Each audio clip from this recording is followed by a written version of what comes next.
Hi everybody, Al Bernstein here for the Boxing Channel with a preview of an upcoming important fight in the sport of boxing. In this case, it is a September 6th matchup in which Adrien Broner returns to the ring in his native Cincinnati to take on Emanuel Taylor in a match that may give us a further clue as to how far Broner is progressing as a 140-pound fighter.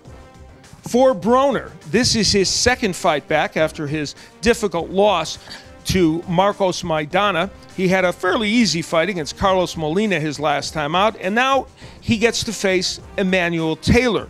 Now, in the Molina fight, as expected, Broner was sharp, threw more punches than he has in recent fights, something he knows he needs to do.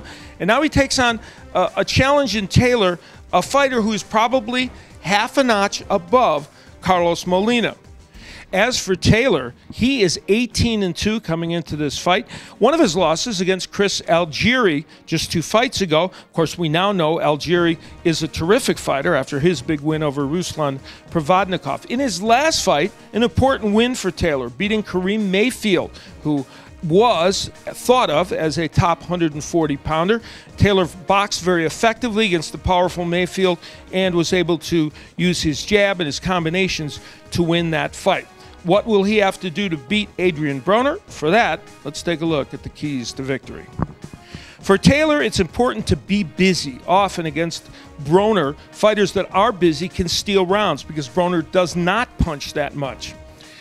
Taylor sometimes doesn't use movement in his fights and stands right in the pocket. That will be a problem against Broner. He needs to move at least some lateral movement. The left hook is the punch that most often lands against Broner. Though Marcos Maidana was able to get the overhand right in, I think the hook will be the best weapon for Emanuel Taylor. He's got to throw it not just once, but double it and triple it, as we often saw him do against Mayfield. Adrien Broner needs to use his jab and use it effectively and often. It's an underused punch for him, and more importantly, it's a punch that we've seen in the past, as Chris Algieri showed, you can land against Emanuel Taylor. He can't get out-hustled. Paulie Malignaggi came close to doing that against Broner simply by throwing a lot of punches, and in fact, it was a split decision win for Broner. Broner often has a small punch count, and that is a problem for him. The right hand could be an important weapon for Broner. Sometimes Taylor has a jab that languishes out there and just sits there, and a counter right hand from Broner would work effectively in that situation. Some will see this fight as yet another kind of keeping busy fight for Adrien Broner. I'm not sure it's that. At 18-2, Taylor's a good fighter.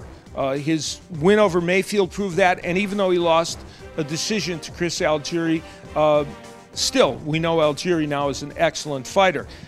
The burden of proof in this fight, though, is definitely on Emanuel Taylor. He's going to Cincinnati, Broner's hometown, to fight this fight, and he's facing a fighter who is certainly a B-plus level fighter, if not an A-level fighter, when he fights at his best. And Taylor probably not thought of on that level, but Emanuel Taylor has a good skill set.